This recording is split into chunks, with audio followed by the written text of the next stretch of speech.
Hi guys! Welcome to our vlog. In this video, we will talk about the Japanese period. And now, samahan nyo kami bumalik sa nakaraan upang alamin kung ano ba ang mga nangyari sa Japanese period. Tara! Samahan nyo kami! Pero bago ang lahat, magmangga muna tayo! Yeah!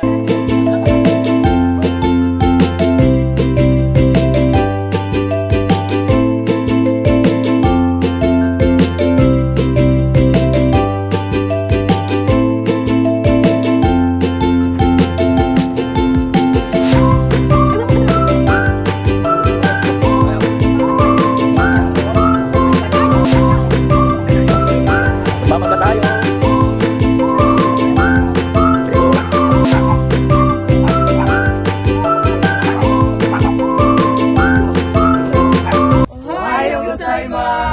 Between 1941 to 1945, Philippine literature was interrupted in its development.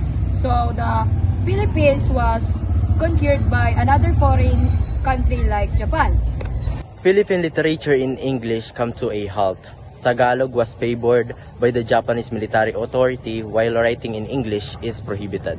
Noong pong panahon ng Japanese period ay hindi po pinapayagan ng mga Hapon na magsulat at magsalita ang mga Pilipino na sa salitang Ingles. Kaya po nagbigyan ng pagkakataon na yumabong ang ating wika, ang ating mga katutubong wika, kasi po pinapayagan po ng mga Hapon na ito ang gamitin natin sa ating pang-araw-araw na pananalita noon.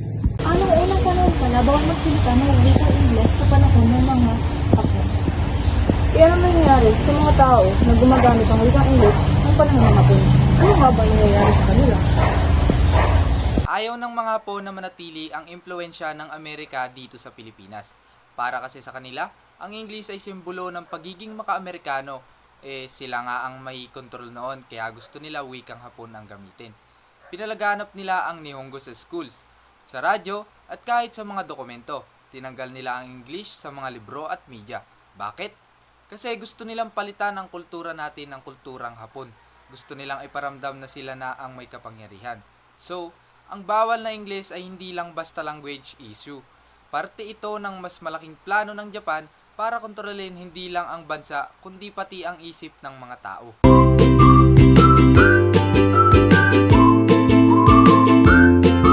Juan Laya, who used to write in English, turned to Filipino because of the strict prohibition of the Japanese regarding in any writing of English.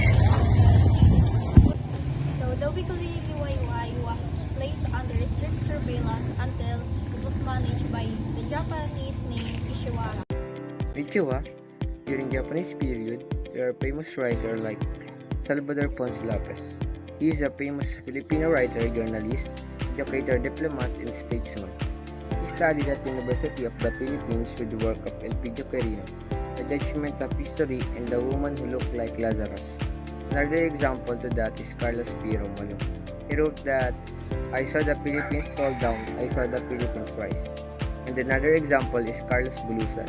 He wrote The Lapper of My Father. From the people of the internet. Hello guys! Dito na po nagtatapos ang aming vlog about sa Japanese period. And yun lang po, maraming salamat sa pakikinig. And bye-bye!